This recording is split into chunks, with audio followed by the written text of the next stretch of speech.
دولة اليابان أو كوكب اليابان، إيش بتعرف عن هاي الدولة؟ الذكاء، التطور، التكنولوجيا، العقول المنتجة، الأمان. ولكن هل عمرك سمعت عن الجانب المظلم لليابان؟ مثل العصابات وجرائم القتل وتجارة المخدرات، حتى ممكن تجارة الأعضاء البشرية. وأكبر تأكيد لكلامي عصابة الياكوزا اليابانية اللي تكلمت عنها في مقطع سابق في قناتي. هاي العصابة اللي كان لها تأثير جدا كبير على انتشار الأعمال الإجرامية في كافة أنحاء اليابان، وخصوصا جرائم القتل. وفي مئات القتلة اللي كانوا يستهدفوا فئة محددة من الناس، يعني مثلا قاتل متسلسل يقتل النساء فقط أو الكبار بالعمر. ولكن هل عمرك سمعت عن قاتل متسلسل يستهدف ذوي الاحتياجات الخاصة؟ أعتقد أنه مصطلح جديد علينا شوي. يعني الأشخاص ذوي الاحتياجات الخاصة لازم نعاملهم بطريقة محترمة شوي ونعاملهم أحسن معاملة. لكن الياباني ساتوشي يوماتسو عاكس الموازين تماما، لأنه هدفه الوحيد بهاي الحياة أنه يقتل ذوي الاحتياجات الخاصة. أنا نفسي أعرف إيش كمية التخلف والغباء اللي وصل لها هذا الشخص. أبدا مو شخص واعي. ولكن مين هو ساتوشي يوماتسو وليش كان يقتل ذوي الاحتياجات الخاصة؟ أنا مازن الغويري، وخليني أحكيكم اليوم عن أبشع قاتل في اليابان.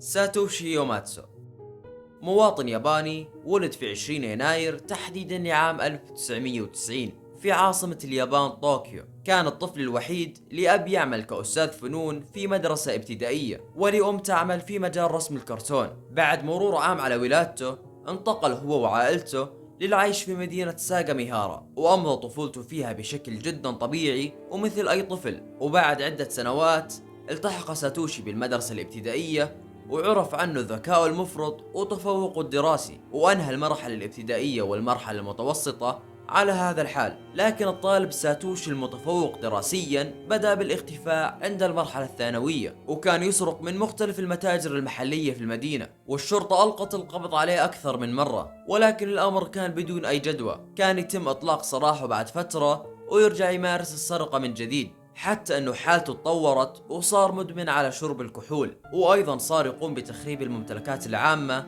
بدون أي سبب منطقي، ناهيك عن أنه صار يفتعل المشاكل مع العديد من أفراد الشرطة، وأيضا صار يعتدي على الأشخاص ذوي الاحتياجات الخاصة.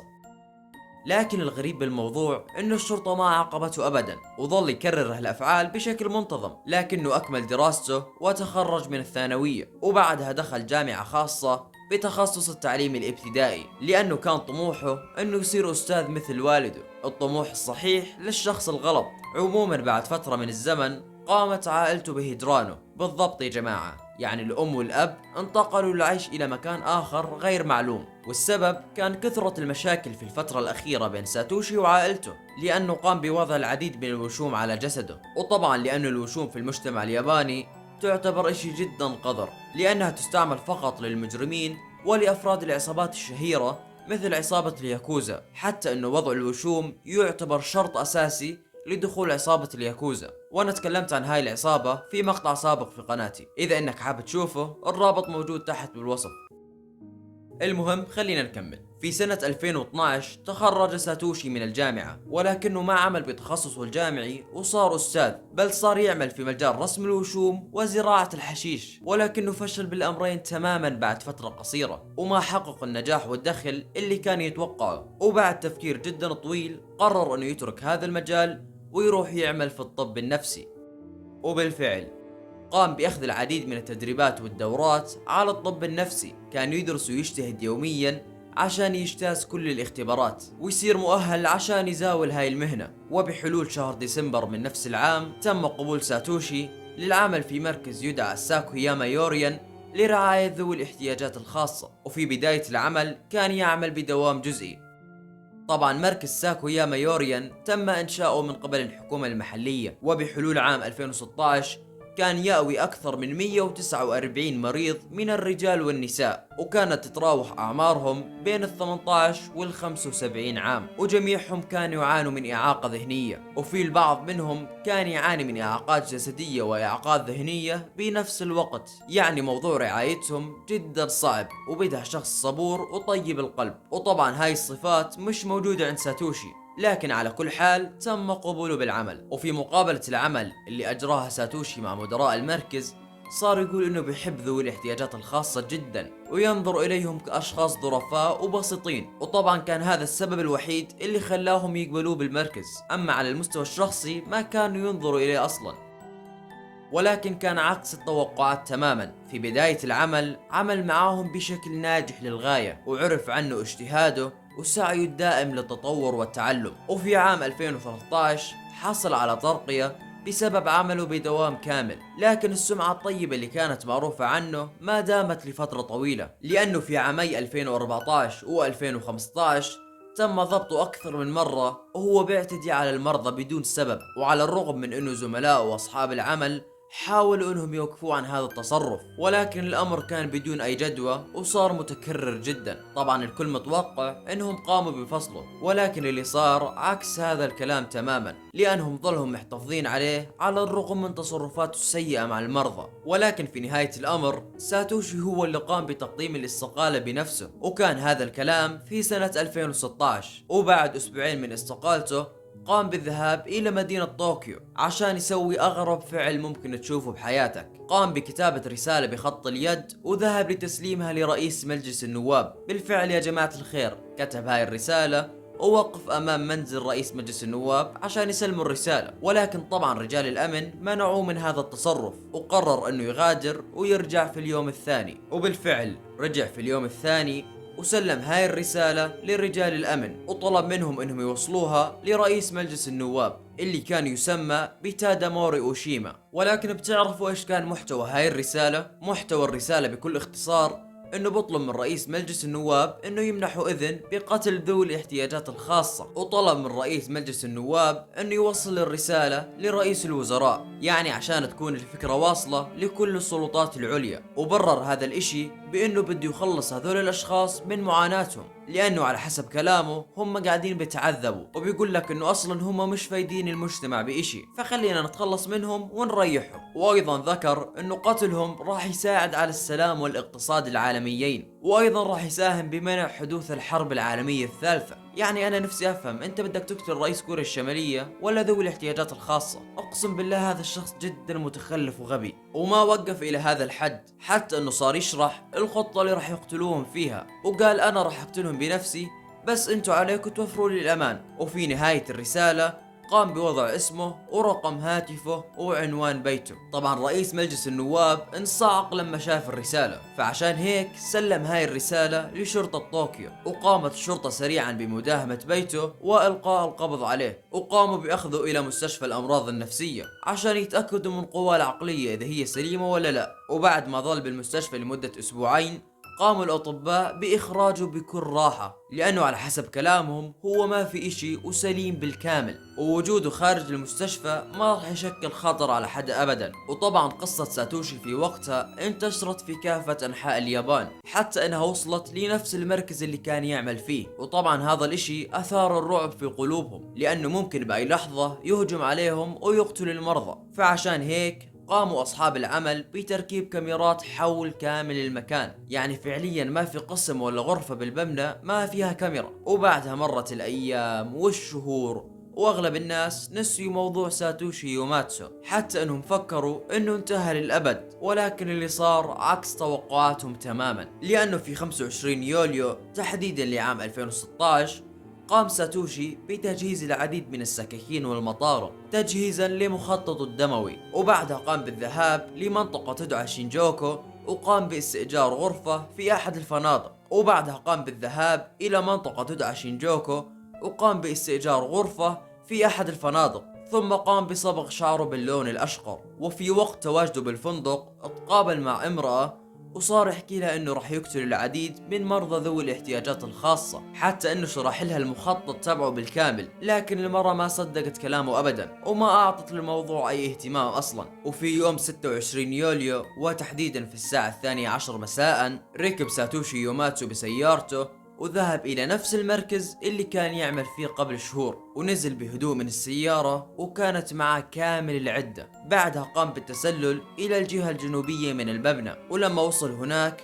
قام بكسر نافذة ودخل منها بدون ما يشعر عليه ولا حدا. طبعا هو ما اختار النافذة بشكل عشوائي، هو كان عارف كل النوافذ والمخارج والمداخل لهذا المبنى، حتى انه كان يعرف اماكن تواجد الموظفين من عدمهم. وطبعا ظل ساتوشي مختبئ في مكانه حتى الساعة 2 صباحا، وبعدها قام باخراج ورقة كانت مرسوم عليها كامل الخطة، وبدأ بتنفيذ الخطوات واحدة تلو الاخرى. فقام اولا بتهديد 8 موظفين شاهدهم في طريقه بالسلاح، وقام بتقييدهم في نفس اماكنهم واخذ منهم جميع المفاتيح. وبعدها قام بالدخول الى غرف المرضى وبلش يطعن فيهم واحد تلو الاخر. طبعا ما واجه صعوبة كبيرة ابدا، لانه الساعة كانت 2 صباحا واغلب المرضى كانوا نايمين، وحتى في نسبة كبيرة منهم كانت عندهم اعاقات جسدية. وبعد ما انتهى من عمل الاجرام البشع خرج من المكان تحديدا في الساعة 2:50 صباحا، ودخل إلى سيارته والسعادة تغمر قلبه، لأنه كان يعتقد أنه عمل إنجاز جدا كبير، يعني وكأنه بطل خارق وأنقذ البشرية. حتى أنه تصور صورة بنفس اللحظة وقام بنشرها على تويتر، وكتب تحت النص الآتي: من أجل السلام العالمي أيتها اليابان الجميلة.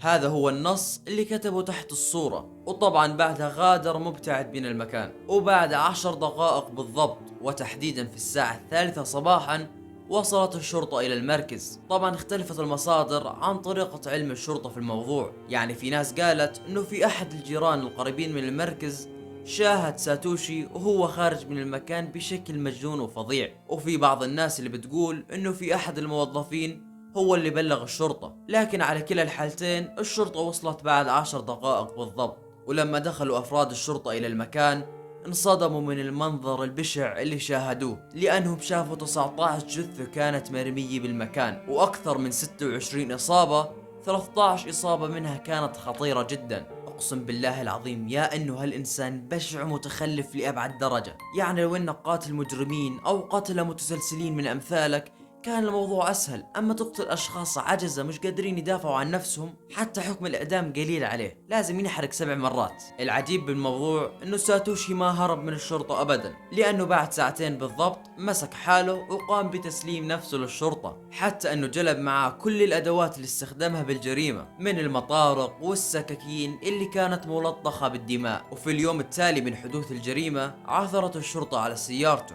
وكانت في منظر مروع للغاية، فكانت كل الكراسي الأمامية والخلفية ملطخة بالدماء، حتى مقود القيادة اللي كان لونه أحمر كاتم. ولكن برأيك إيش الحكم اللي راح يعطوه لساتوشي يوماتسو؟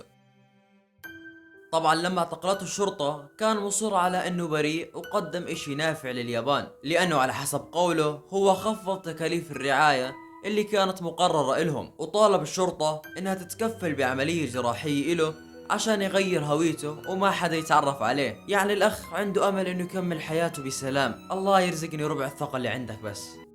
حتى انه حط الذنب على الشرطة والسلطات العليا، صار يحكي لهم انا اطلعتكم على الخطة مسبقا وقلت لكم انا راح اسوي كذا وكذا، الحق عليكم انتو لازم ساعدتوني ووقفتوا معاي بهذا الموضوع. هو فعليا كان يفاوض الشرطة بشكل رسمي، لانه حكى لهم اسجنوني 2 سنين فقط انا مسامحكم بالباقي، وما كان مبين على وجهه اي علامة توتر او ندم، حتى انه الابتسامة كانت تغمر وجهه دائما. طبعا هو لساته مفكر انه عمل انجاز جدا كبير، ولكنه عمل عكس هذا الكلام تماما، فهو دمر البشرية ما انقذها. المهم رجعت الشرطة ودته كمان مرة على المحكمة عشان يتأكدوا من قواه العقلية.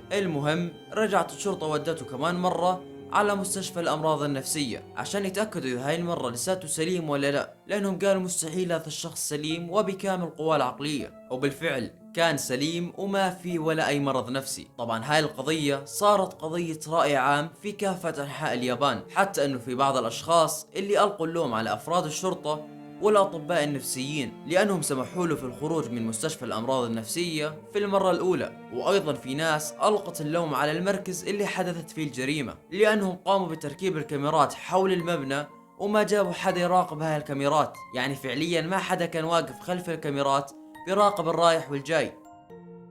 الشرطة ما ذكرت أي اسم من أسماء الوفيات أبدا، لأنه في المجتمع الياباني منظروا إلى هاي القضايا بشكل جدا غريب، لأنه باعتقادهم ونظرهم ذوي الاحتياجات الخاصة وصمة عار في المجتمع. وأهالي الضحايا طلبوا من الشرطة إنهم يتكتموا على الأمر تماما، خوفا من إنه أقاربهم يعرفوا إنه عندهم شخص من ذوي الاحتياجات الخاصة. يعني الموضوع كان أشبه بمعاملة الامرأة في زمن الجاهلية، كانوا ينظروا إليها كوصمة عار في المجتمع، فعشان هيك الشرطة تعاملت مع الموضوع بتكتم وسرية تامة. واخيرا اجى اليوم الموعود اللي راح يتلقى فيه الحكم، وكان هذا اليوم بتاريخ 20 فبراير لسنة 2017، اي يعني بعد مرور 7 اشهر على وقوع الجريمة. وفي هذاك اليوم كان ساتوشي يوماتسو جاهز للمثول امام المحكمة، ولكن المحامي الموكل له دافع عنه بشراسة، حتى انه صار يقول انه هو مدمن على مادة الماريجوانا. وطبعا هاي المادة هي مادة مخدرة وتعتبر من أشد أنواع المخدرات. طبعا كلام المحامي كان صحيح، لأن الشرطة عثرت على كميات كبيرة من هذا المخدر في منزل ساتوشي يوماتسو، ولكن القاضي ما أعطى للموضوع أهمية أبدا، وألقى عليه تهمتين. التهمة الأولى هي التسبب بمقتل 19 شخص، والتهمة الثانية هي الدخول الغير قانوني لأحد المباني الحكومية. وأخيرا في 16/3 لعام 2020 تم الحكم عليه بالإعدام، ولكنه إلى حد يومنا هذا موجود خلف الزنزانة بانتظر تنفيذ الحكم، وعليه مراقبة وحراسة أمنية جدا شديدة، خوفا من أنه يهرب في يوم من الأيام. طبعا في مصادفة عجيبة نسيت أني أذكرها قبل شوي، هي أنه تاريخ 26 يوليو، أي يعني نفس التاريخ اللي وقعت فيه الجريمة، يعتبر تاريخ جدا مهم لذوي الاحتياجات الخاصة، لأنه هو اليوم اللي صدر فيه أول قانون تشريع وطني يحظر التمييز ضد ذوي الاحتياجات الخاصة. يعني هالإنسان جدا خبيث اختار التاريخ بعناية، يعني وكأنه بده يقتلهم في العيد أو اليوم المخصص إلهم. أقسم بالله العظيم زي غباء هالشخص ما عمري شفت، تخلف، غباء، كل الصفات السيئة اجتمعت فيه. المهم إن شاء الله يتنفذ حكم الإعدام ونخلص منه سريعا. وأنتوا اكتبوا لي رأيكم بهاي القصة تحت بالتعليقات، وبتمنى أنه المقطع نال على إعجابكم. إذا إنك حابب تتابعني على حسابي بالإنستغرام الرابط موجود تحت بالوصف. لا تنسى اللايك والاشتراك بالقناة وتفعل زر التنبيهات عشان يوصلك كل مقطع جديد. كان معكم مازن الغويري، ألقاكم في مقطع آخر، والسلام عليكم ورحمة الله.